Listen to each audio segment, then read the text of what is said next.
세상의 모든 지식 언더스탠딩. 자, 다음 시간 이번 시간은 해담경제연구소 어예진 소장님이 또 우리가 정신없이 살아가는 동안 다른 세상은 어떻게 흘러갔는지 해외 뉴스 중에 중요한 거 정리해 오셨습니다. 어예진 소장님 어서 오십시오. 네, 안녕하세요. 이히리베디히. 네. 처음에 무슨 방언을 하시는 줄 알았어요. 네, 프로님. 자, 네, 오늘 첫 번째 뉴스는 첫 번째 뉴스는 중국입니다. 아. 중국 요즘 부동산 얘기 많이 나오고 있는데 네. 파이낸셜 타임즈에서 정말 그런 상황에서 피해를 입으신 분들, 뭐 그런 분들을 정말 한 명 한 명 만나서 심층 취재를 한 기사가 있더라고요. 그래서 그 사례를 조금 알려드리면 실제로 어떤 내용이고 어떤 피해자들이 있는지 좀 알 수 있을 것 같아서 그 내용을 좀 소개해드리려고 합니다. 화면 먼저 보시겠습니다. The Human 네. Cost of China's Property 기다렸다는 Crisis. 듯이. 이번엔 영어로 한 겁니다. 아, 독일어보다는 좀 덜 신선합니다. 네, 중국의 부동산 붕괴에 네, 고통받는 사람들. 휴먼 코스트. 그런 사람들이 어떤 고통을 받고 있는가. 네. 네, 여기 뭐 여러 가지 사례가 있는데 첫 번째 사례부터 좀 말씀을 드리면 여기가 안후이성 얘기가 나오거든요. 안후이성이 어디냐면 제가 형광펜을 좀 어설프게 야. 해놨어요. 네, 여기입니다. 근데 여기에 사는 상하이로 치면 우리로 치면 파주. 그러니까 상하이가 서울이라면 저기는 파주쯤 되네요. 네, 네. 여기에 사는 42살 메이크업 아티스트 장 씨가 있는데 장순원 기자님 아니고 예. 장 씨가 있는데 음. 지난 8월에 이제 연로한 부모님을 모시고 함께 이제 새로운 아파트를 조금 이사할 계획이었다. 한 뭐 실평수로 따지면 한 20평짜리 뭐 그런 아파트였는데 그래서 58만 위안에 달하는 계약금과 중도금을 냈는데 그러면 이제 한 우리 돈으로 1억 원 정도 되거든요. 네. 근데 2년이 지났는데 여전히 공사는 중단돼 있고 근데 여기가 또 에버그란데였던 거죠. 네. 아이고. 에버그란데는 아무 말도 없더라. 그런 얘기를 하고 있어요. 근데 공사도 안 되고 돈은 가져갔고 소식은 없고. 네. 그래서 지금 보여드리는 화면 보면 그 인터뷰 한 사람이 내가 잠도 못 자고 지금 머리도 다 빠졌다 지금 그런 하소연을 하고 있죠. I can't sleep at night. 네네네. 네. Yes, yes. I have lost my hair. 머리 빠졌다 이거지. 네. 근데 에버그란데는 이 동네에 그 200가구짜리 아파트를 짓고 있었고 네. 그 중에서 한 50가구 정도가 분양이 됐대요.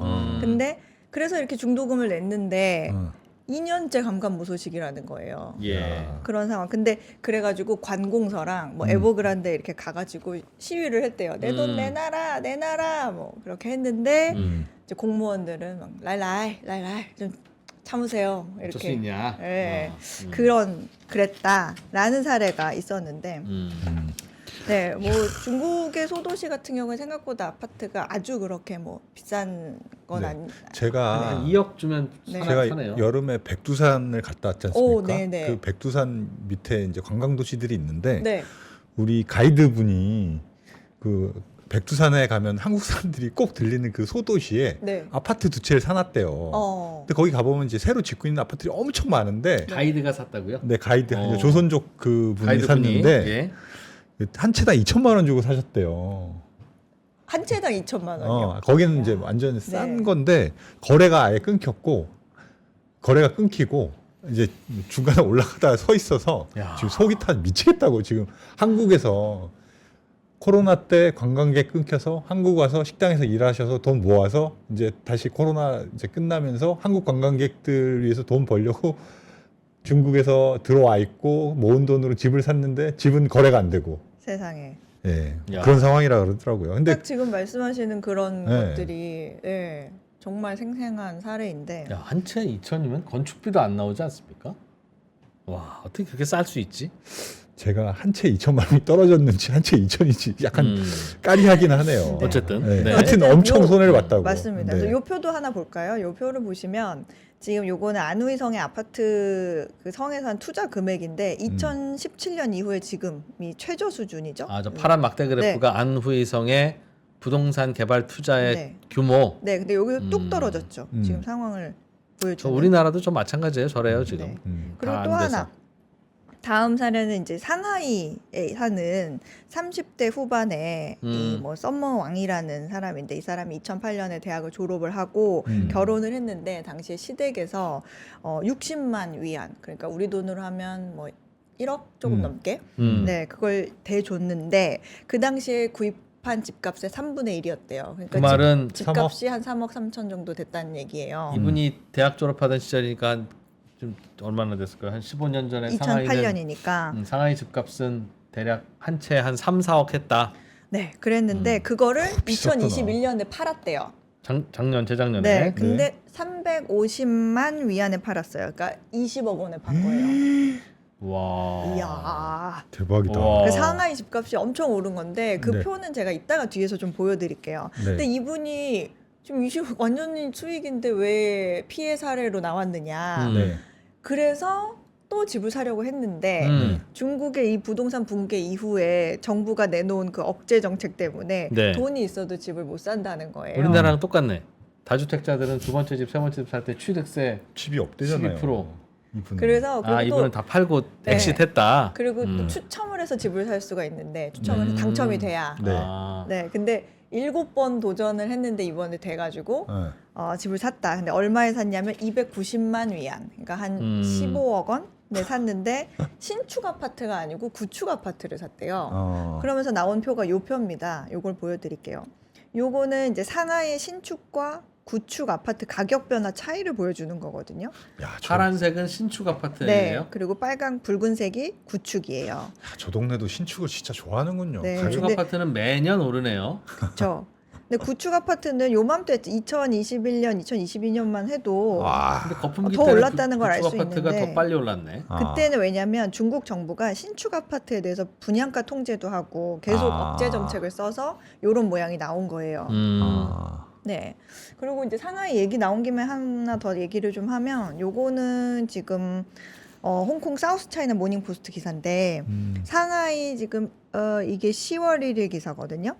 뭐 상하이 푸둥신구에서 뭐 상하이 동잉 부동산이 건설하는 초고가 아파트가 공사 중단 위기에 놓였다. 근데 여기 이 아파트가 평당 우리 돈으로 하면 6,700만 원 정도 한대요. 야, 그러면 그러니까 뭐 한 20, 국민주택이면 20억이네요, 네, 저것도. 분양가가 28억에서 뭐 56억 정도 하는 굉장히 고가 주택인데 이 상하이 둥잉이 또 자금난에 빠져가지고 공사가 1년 반 넘게 중단이 됐다는 거예요. 돈은 부어놓고 입주 날짜가 계속 하염없이 미뤄지는. 그렇죠. 그래서 입주 날짜 이미 다 지났어요. 그래서 분양한 사람들이 새 집에 못 들어가고 있다. 근데 중국에서 이 짓담한 아파트를 가지고 뭐라 그러냐면 란웨이 러우라고 하거든요. 근데 이 란웨이 러우 부동산 업체들이 어떤 자금 경색이 되면서 이 란웨이 러우들이 너무 많아지고 있다. 그래서 1년 이상 방치된 란웨이 러우가 중국 전역의 도시로 따지면 100개, 100여 개 도시에서 이런 것들이 계속 발생을 하고 있다. 공사비가 안 도니까. 네, 그래서 시진핑 국가 주석이 야 이거 빨리 저기 분양할 수 있게 해라, 이렇게 입주할 수 있게 해라 했는데 이건 미동도 없더라, 아무 소용이 없다. 그래서 뭐 분양 받은 사람들이 모기지를 그럼 나는 안 낼 거야 앞으로.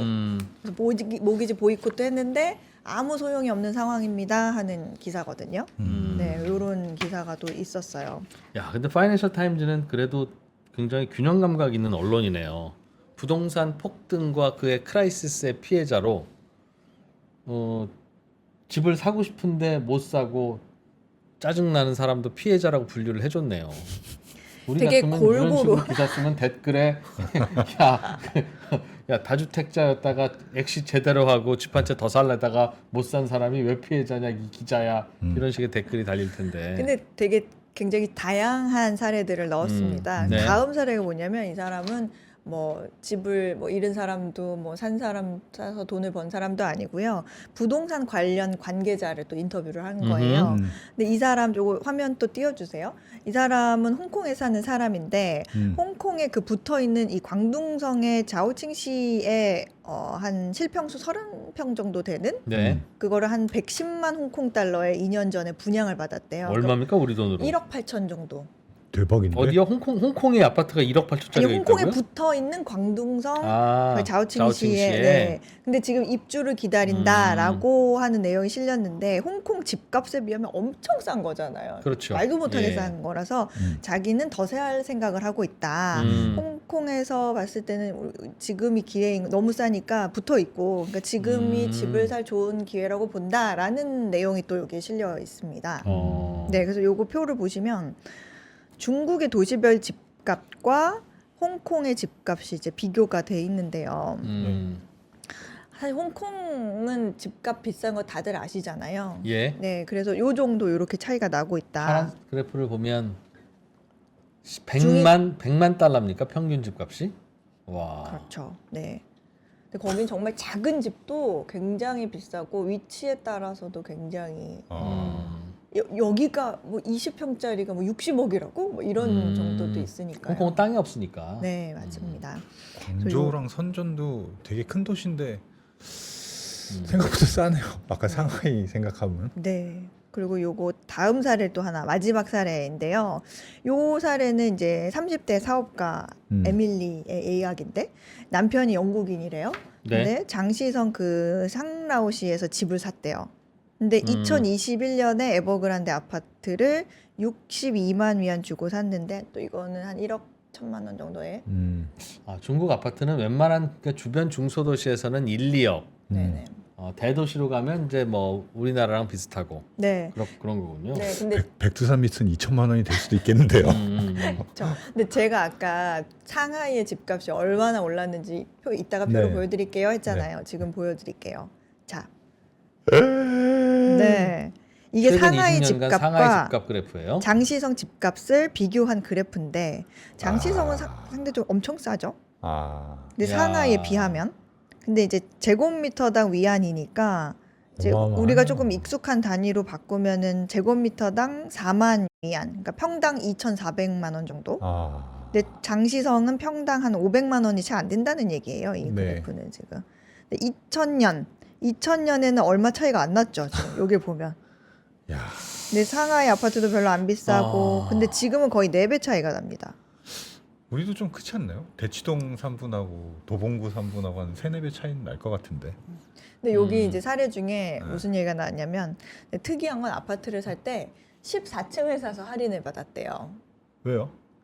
중국은 이 4자가 들어가면 죽을 4자 해가지고 안 좋게 생각을 하니까 싸게 파는 모양이에요? 네, 14층을 사서 할인을 받았다. 얼마나 여기 지금 제가 그 부분은 지금 안 가져왔는데 네. 네. 근데 지금 이 인터뷰한 사람이 그래서 나는 한 채 더 살려고 하고 있다.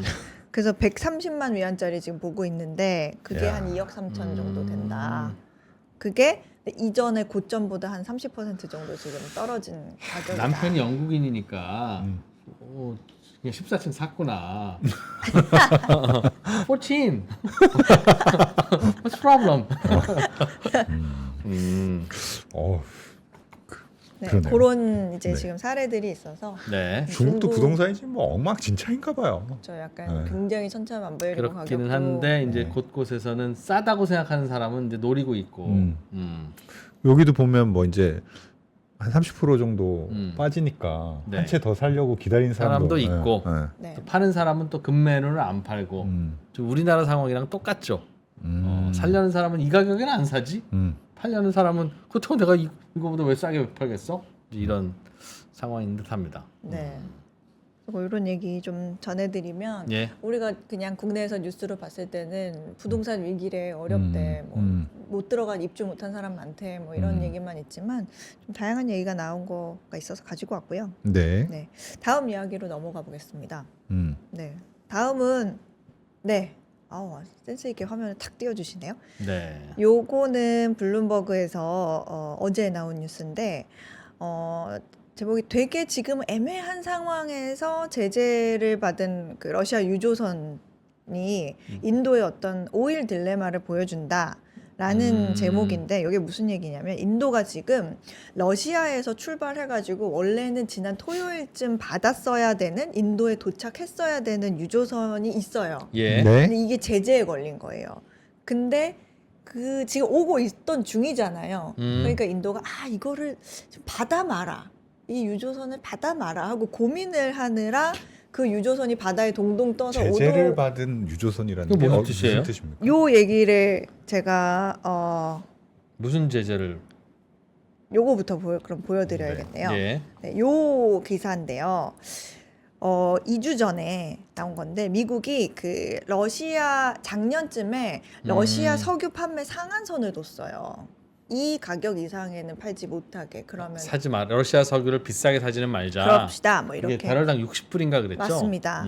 근데 그거를 위반한 해운 뭐 선박 회사나 아니면은 뭐 기업 뭐 배 이런 거 다 제재를 하겠다. 네. 그걸 발표를 한 거거든요. 네. 그래서 그 G7이랑 뭐 호주, 뭐 노르웨이 이런 동맹국들이 원유 가격 거래 상한선을 초과하는 가격으로 하는 애들은 다 잡을 거야라고 했는데 지금 잡았어요. 그 제재에 걸린 배가 하필 인도가 러시아에서 주문한 배였던 단속반 거예요. 떴구나. 네, 말로만 하다가 맞습니다. 60불보다 더 비싼 가게 사오고 있었던 중인가 봐요. 네. 그러니까 이게 걸리면 앞으로는 그 서비스를 이용 못하게 할 거야. 뭐 보험도 모두 다 못하게 그냥 일 못하게 할 거야라는 내용이었는데 네. 그게 이제 지금 한 5척 정도를 적발을 했어요. 했는데 인도로 들어갈 배였다. 네. 그러니까 사실은 인도는 뭐 암암리에 다 받고는 있었지만 네. 제 잘못했어라고 콕 찍었는데 그걸 내가 만약에 대놓고 받아버리면 야. 굉장히 좀 거시기한 애매하다. 상황이잖아요. 단속반 떴는데 밖으로 못 나오고 화장실에 문 잠그고 숨어 있는 네. 이 상황이구나. 그래서 인도가 아까 다시 그 그림을 좀 보여드리면 여기쯤 떠 있습니다. 지금 그 배가 여기 인도잖아요. 지금 스리랑카 주변 여기 이쯤에서 오도 가도 못하고 지금 열흘째 여기서 왔다 갔다 하고 있는 거예요. 인도는 저 배를 받으면 인도도 제재를 받아요? 인도가 인도적이지 못한 나라라는 지적을 받겠죠. 큰일이지. 인도 입장에서는 가장 치명적인 제재죠. 진짜 치명적이네요. 네, 그래가지고 근데 여기 인도로 지금 가고 있는 게 어쨌든 인도로 가면 이게 어디로 갔어야 됐냐면 인도의 어떤 바디나르라는 항구였는데 거기에는 인도 석유공사의 어떤 계류 시설도 있고 그 다음에 나라야 에너지라는 거에 정유 공장이 있는 곳이었던 거예요. 그래서 이제 물었죠. 너희가 시킨 거야? 니네 거야? 이렇게 했더니 나라야 에너지는 아닌데? 우리 거 아닌데? 아닌데? 아하. 아닌데? 지금 떠 있는 저 기름 저 배 누가 시킨 거야 지금? 네. 저 장면 누가 제 거 시켰냐? 아닌데요. 아닌데요? 그랬는데 이제 석유공사는 아예 답변을 거부하고 러시아 반점에서 짜장면 누가 시켰냐 이놈들. 네, 근데 잠깐 말씀을 드리긴 했지만 뭐 이런 상황 때문에 그런 거였는데 인도 입장에서 봤을 때는 사실은 싼 러시아 원유를 수입하면 좋잖아요. 네. 인도가요 러시아에 이렇게 저렴한 원유를 수입해가지고 무역 적자를 좀 줄였어요. 그 정도로 많이 가져왔어요. 이 기사 한번 보실까요? 이 기사를 보시면 인도 정부가 중국 위안화로 러시아산 원유를 구매하는 게 좀 불편이 계속 늘고 있다. 그래서 결제가 좀 지연되고 있다. 네. 그리고 만약에 인도가 그 배를 만약에 받아버리면 네. 어떤 미국과의 관계에서도 지금 외교 관계를 조금 잘 만들어 보려고 하는 찰나에 좀 또 대면대면해질 수 있는 어려워질 수 있는 상황이니까 굉장히 난처한데 올해 봄만 해도 러시아 석유 그냥 인도가 사다 썼죠. 하다 썼죠. 그리고 더 많이 자기네 필요보다 더 많이 사서 남는 거 유럽에 수출했죠.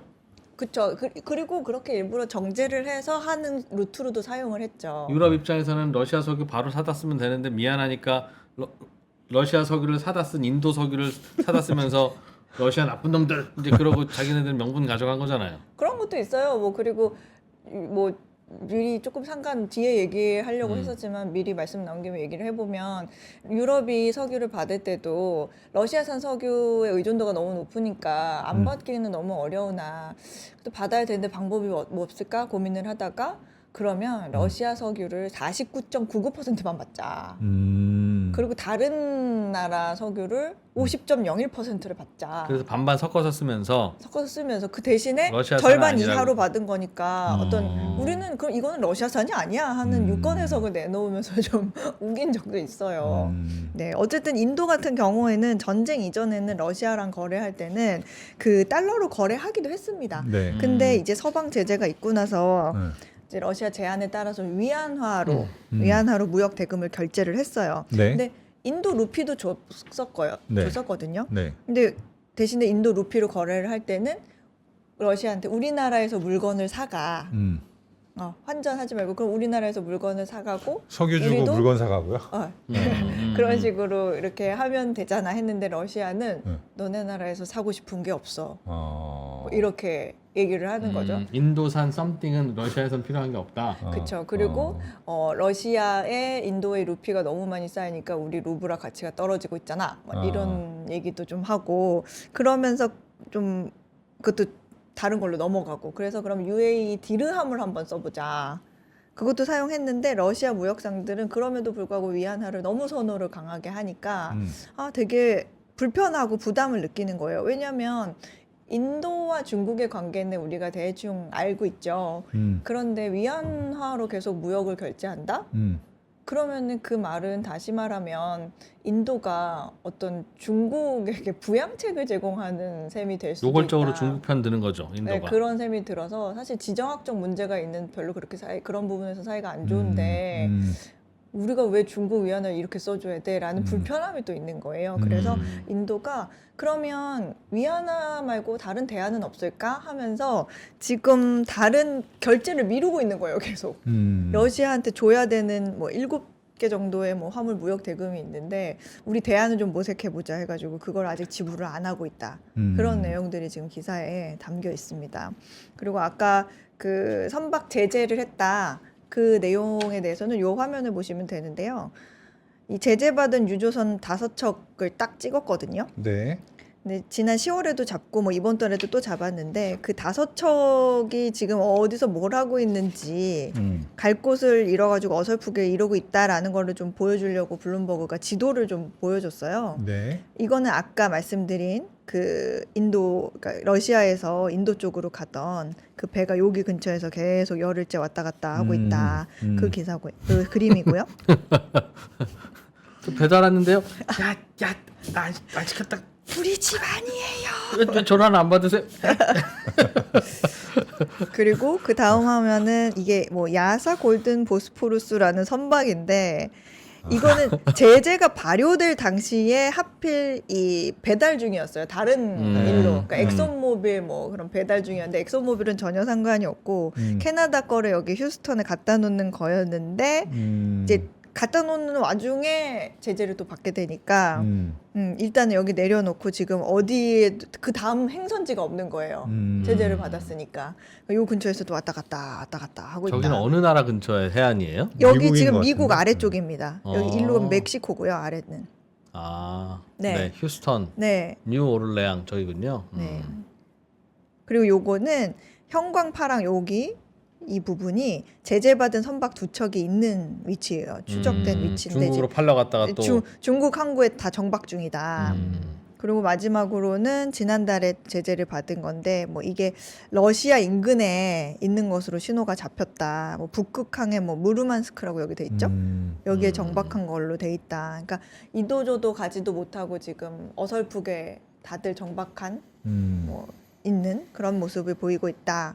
뭐 얘기를 있는데 근데 선박이 사실 이거저거 여기저기 막 다 실어 나르잖아요. 여러 고객들 거를. 네. 그러니까 이 사람이 위반을 한 선박인지 아닌지 알 수가 없겠죠. 이전에 어디 갔다 왔는지. 그래가지고 요즘에 그 선박 보험사들이 만약에 이 선박이 제재를 위반한 적이 있으면 네. 그 보험 계약을 취소할 수 있는 조항을 새로 넣어가지고 네, 보험을 커버해주고 있는 경우도 있다고 해요. 네. 근데 이 아까 제한을 뒀던 게 배럴당 60달러 아래로만 네. 사가. 러시아는 하잖아요. 계속 그동안 그렇게 팔았어요? 아니면 요즘 러시아 과연 거가 그랬을 것 같으세요? 어떻게 생각하세요? 60불보다 비싸게 사간 사람이 있냐? 네, 어떻게 잘 지켜졌을까요? 근데 인도랑 중국이랑 서로 우리가 사갈게라고 경쟁하다 보면 60불 넘어갔을 수도 있을 것 같은데요. 요 화면에 답이 있습니다.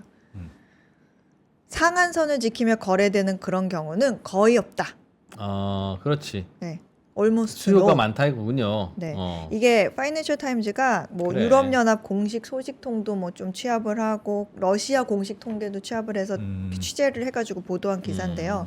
요게 보시면 10월 러시아 공식 석유 판매 통계입니다. 근데 상한선이 여기 지금 $60 있죠? 거의 시장가에 판 것 같은데 저 정도는. 네, 여기 근데 그런데 저러다가 이제 유가 올라가니까 네. 비싸게 팔았구나. 이게 지금 가격 제한을 둔 시점이에요. 아. 작년 12월. 근데 요 선 이후에 뭐 7월 정도까지는 조금 얌전했는데 계속 넘죠. 그래서 한 평균적으로 배럴당 한 $80 웃도는 수준입니다. 근데 이게 어떻게 가능하냐면요. 이 섀도우 플릿이라는 어떤 그림자 선박 때문이에요. 요거 때문인데요. 그림자 선박들이 러시아 석유 제재를 피하는 거를 어떻게 돕고 있나 하는 그 와. 유로뉴스 야. 기사인데요. 예. 지난 1년 6개월 동안 그 러시아 석유 무역의 흐름을 도운 그림자 선박 얘네 덕분에 제재가 무의미해지고 있다. 그러니까 어떻게 하냐면 좀 노후하고 약간 중고 유조선들을 다 동원을 해요. 네. 네. 그 뭐 자잘한 친구들까지 다. 음. 그리고 또 서류도 좀 조작을 하고 심지어는 뭐 영국 이런 업계의 보험사 있죠. 대표적인 보험사, 업계 표준 보험사가 있잖아요. 근데 거기 이용 안 하고 중국이나 러시아 뭐 영세 보험사를 해가지고 네. 추적도 안 되고 뭐 가입 그렇게 하면 그게 한 600척 정도 된다는 거예요. 그런 섀도우 플릿들이 이 러시아의 야매 유조선 구해서 한다 이거군요. 네. 근데 러시아만 이렇게 사용되는 거는 아니고요. 뭐 이란이라든지 베네수엘라든지 이렇게 제재를 받은 나라들 그 나라들을 위해서 이런 600척들의 그 그림자 선박들이 활동을 그림자 유조선이 늘 수요가 있군요. 아, 늘 있구나. 그럼요. 제재가 하다 왔다 하니까. 네, 그렇습니다. 그래서 요 표 보시면 가출 청소년 전문 펜션 뭐 이런 거 비슷하네. 네. 진짜 세상사가 비슷하네요. 다 있다니까 수요가 아. 있으면 공급이 있고. 맞습니다. 요 그림 한번 볼까요? 요건 표인데 이게 그 러시아 크루드 오일 운반하는 유조선의 어떤 소유 원산지가 어디냐 이걸 보여주는데 지금 2021년부터 2023년 7월까지입니다. 근데 한 요쯤 이렇게 점점 그 EU와 G7 뭐 노르웨이 국가들 비중이 좀 줄고 있고 그 다음에 UAE 파란색이 비중은 조금 늘어나요. 늘었고 중국 비중은 늘었고 이때 2021년에 비하면 기타 늘었죠. 등등이 많이 늘어나는 걸로 봐서 말씀하셨던 그 야매 이 유조선들이군요. 기타 등등에는 뭐 라이베리아, 카메룬 네. 이런 국적계 유조선들 이 이제 포함이 돼 있는 거죠. 그리고 요것도 보험 출처가 이제 달라지고 있어요. 여기 보면 야매 보험사들. 언노운이 굉장히 많아졌죠. 그리고 이제 그 바다 중간에서도 이제 손바꿈을 하는 거예요. 그래서 출처를 알 수 없게 배를 갈아타가지고 추적이 안 되게 하는 거죠. 그 돈 세탁할 때 현금 뺐다가 그렇죠. 여기다 돈 넣고 저기다 세탁하듯이. 넣고 하는 것처럼 네, 네, 이 기름 빼다 저 배에 넣고 저 기름 빼다 저 배에 넣고 그러면 네. 단속선이 와도 네. 러시아 석인지 무슨 석인지 알 수 없다. 그런 경우가 있어서 지금 일단은 뭐 인도는 굉장히 딜레마고 고민이고 러시아 석유는 사실 제재가 무의미한 정도의 이런 상황이 벌어지고 있다라는 기사들을 이렇게 좀 취합을 해서 예. 그러니까 정리를 전쟁을 일으킨 게 불만이거나 잘못이면 그럼 모스크바를 폭격하면 핵전쟁 나지. 죽어요 다. 맞습니다. 그리고 뭐 제가 가지고 오지는 않았지만 어떤 기사에서 보면은 제목이 이거예요. 푸틴이 이기고 있다. 이기고 있대요. 네. 예. 제재에서 그러니까 어떤 전쟁이 아니라 제재에서도 제재에서. 결국에 푸틴이 이기고 있다. 이렇게 예, 오히려 러시아 경제도 너무 좋아지고 그러고 있으니까 예, 전쟁 이전보다 석유 더 잘 팔리잖아요. 아무리 명분이 좋아도 아니 그리고 러시아 석유를 안 샀으면 우리도 피곤할 거 아니겠습니까? 석유를 못 쓰니까 석유값이 올라가고. 그럼요. 그러니까 제재할 때 그 각오를 했어야 되는데 제재할 때는 러시아 나빠 이놈들 그러면서 그렇게 하고 당장 그럼 러시아산 안 쓰면 어디서 사갔을 거예요. 그러니까요. 그럼 자기들이 안 써야 되는데 소비할 건 다 소비하니까 제재고 뭐고 할 수 있는 게 하나도 없죠. 친환경 정책도 못 하고 제재도 못 하고 유럽인들이 소비를 안 줄이니까 그래서 당근에서 사라니까 당근에서 왜 자꾸 네. 그래서 중국에서 소비를 줄이고 있습니다. 예. 그런 기사가 있었고요. 네. 하나만 더 간단하게 해볼까요? 네. 네, 간단하게 네. 요 5분 정도 남아 있습니다. 네, 그 안에 끝내보겠습니다. 이거는 이코노미스트에서요. 이게 제목 그대로 지금 집을 미국에서 지금 집을 사는 게 좋아 아니면은 렌트하는 게 좋아? 그게 어떤 게 더 나을까? 어떤 게 더 싸냐? 어떤 게 더 싸? 음, 그런 건데요. 집을 사는 거랑 렌트하는 거랑 네, 근데 미국은 그 우리나라에서는 잘 안 쓰는 통계를 굉장히 자주 발표를 해요. 근데 그게 바로 집을 이제 월세로 빌리는 비용과 직접 대출을 받아서 구매하고 이자를 내는 것과 요즘 뭐가 더 낫지 하는 그런 것도 조사해서 발표를 합니다. 네. 근데 월세를 내는 게 싸다. 그럼 어떤 의미겠어요, 이프로님? 월세를 내는 게 싸다. 네.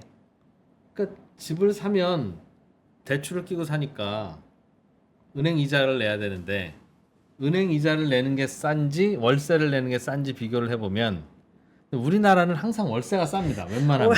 월세를 내는 게 싸다. 그러면 요즘 집값이 많이 올랐거나 모기지 금리가 많이 올랐거나 아, 그러니까 집을 산 오너가 부담스럽다. 네, 그런 의미고 만약에 그럼 구입하는 게 싸다. 월세가 비싸다. 그럼 집값이 좀 집값이 내렸거나 아니면 모기지 이자가 내렸거나. 그렇죠. 네, 그런 의미인데 자, 요 표를 자, 요렇게 만들어서 보여주더라고요. 요거를 이게 보면 뭡니까? 2020년과 2023년의 어떤 집값을 이제 비교를 한 거예요. 집을 샀을 때, 빌렸을 때 이거를 비교를 한 건데 2020년 같은 경우는 이제 쌀수록 사는 게 싸다 하면은 이제 좀 어두운 색, 빌리는 게 렌트하는 게 싸다 그럼 붉은색이에요. 근데 그 2020년은 모기지 금리가 워낙 낮을 때니까 차라리 집을 사지 왜 월세 살아? 네, 바보야. 한 3% 초반 정도 됐었거든요. 네. 미국 전역에서 차라리 집을 사는 게 싸다. 월세는 대체로는, 비싸다. 근데 이제 군데군데 이제 핑크색은 뭐 월세가 싼 분홍색이긴 하지만 네. 근데 이때 보면 전체 주택의 11%만 월세가 더 저렴하고 나머지는 차라리 구매하는 게 싸다. 그랬을 때예요. 차라리 집을 사서 은행에 이자를 내지 그게 싸다. 네. 그럼 저런 때는 보통은 집을 사려는 사람이 많겠군요. 2020년은. 그렇죠. 그리고 집값이 올라가겠네. 올해 같은 경우를 보면 대부분은 지금 어때요? 색깔이. 지금 표 보시면 대부분 색깔이 분홍색. 핑크색이죠. 그러면 월세가 저렴하고 집을 구매하면 이자가 비싸구나. 예. 근데 실제로 전체 주택의 89%가 이제 월세를 내는 게 싸다. 그런 결과를 보여주는 요즘 미국은 거예요. 10채 네. 중에 9채는 차라리 월세가 싸다. 그렇죠. 뭐 아시다시피 모기지 금리 워낙 올랐잖아요. 네. 30년짜리 금리 얼마예요? 지금 뭐 7, 8% 되잖아요. 근데 2020년 코로나 때는 3.1%였거든요. 모기지 금리가. 네. 그리고 뭐 월세 같은 경우에도 뭐 지난 3년간 한 20% 정도가 올랐는데 집값은 40%. 그러니까 모기지 금리가 3%에서 7%로 오르는 바람에 집을 구매했을 때 치러야 할 월 부담액 네. 그거 계산해 보면 2020년보다 한 50%가 더 늘어난 셈인 거예요. 월세는 2020년보다 20%가 올랐는데 네. 집을 샀을 때 부담은 50%가 늘어난다. 이자 부담이 50% 정도 늘어난 집값도 거죠. 오르기도 했고. 네. 야, 진짜 미국은 뭐든지 올랐군요. 월세가 지난 2, 3년간 20%? 네. 그거 오른 것도 적게 오른 건 아닌데. 네. 우리도 그 정도 오르지 않았네요? 우리나라 월세요? 네. 우리나라 월세는 진짜 싼 편입니다. 제가 요거 보여드릴게요. 말씀하신 김에 자, 요 표 한번 보여주세요. 요거 한번 알려드리면 좋을 것 같아서 가져왔는데 요게 주택 구입 부담 지수라는 거예요. 우리나라 네. 거.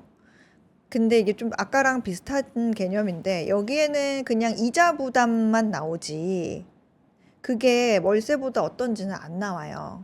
이렇게 비교해 아까 지도처럼 비교해서 근데 우리나라는 대체로 그 어느 순간에도 네. 집을 사서 이자 내는 것보다는 이자가 아무리 싸도 월세가 굉장히 월세가 저렴하죠. 더 싼 거기 네. 때문에 그래서 사실 이거는 비교할 굳이 필요조차가 없이 월세가 싸긴 월세가 하죠. 싸, 은행 이자가 싸라고 생각 그런 거 가지고 따지려면 평생 집은 안 사는 게 맞죠. 그냥 월세 사는 게 맞죠. 물론 이제 시골 같은 데는 월세가 더 비싸긴 한데 그러나 적어도 대도시 서울에서는 월세가 비싸지. 참 미스테리예요. 우리나라 네. 부동산 값은 그렇게 비싸다고 하면서 월세는 잘 안 오르는 거 보면 집값 상승 기대감이 반영돼 있는. 그 말을 또 뒤집어 말하면 그게 바로 집값이 비싸다는 뜻입니다. 집 사서 월세 놔봐야 은행 이자도 안 나오는 이게 집값이 정상입니까? 이제 하는 분 이야기도 있고. 네. 그래서 뭐 요런 뉴스도 있었다. 이런 표도 통계도 있더라. 네. 그거까지 좀 보여드렸습니다. 알겠습니다. 여기저기 꼼꼼한 숨어 있는 뉴스들 재밌게 잘 찾아봤네요. 러시아 원유의 숨바꼭질 이야기도 재밌었고, 네. 중국 부동산 샀다가 뭐 물린 분들, 중국 부동산 못 샀다가 안타까워한 분들, 네. 그거 보면 중국도 역시 부동산으로 울고 웃는 나라구나. 사실 오늘 좀 긴장했었거든요. 부동산 얘기 가져왔는데 장둔초님과 이복덕님께서 진행을 하신다고 부동산. 하여 굉장히 부담스러웠는데 요즘은 우리나라 부동산도 좀 소강 상태여서 네. 이제 사람들이 이제 날카로운 감정들은 좀 누그러진 것 같아요. 옛날에 뭐 하루가 다르게 오를 때 이럴 때는 집 가진 게 대역죄인이었을 때가 있었는데.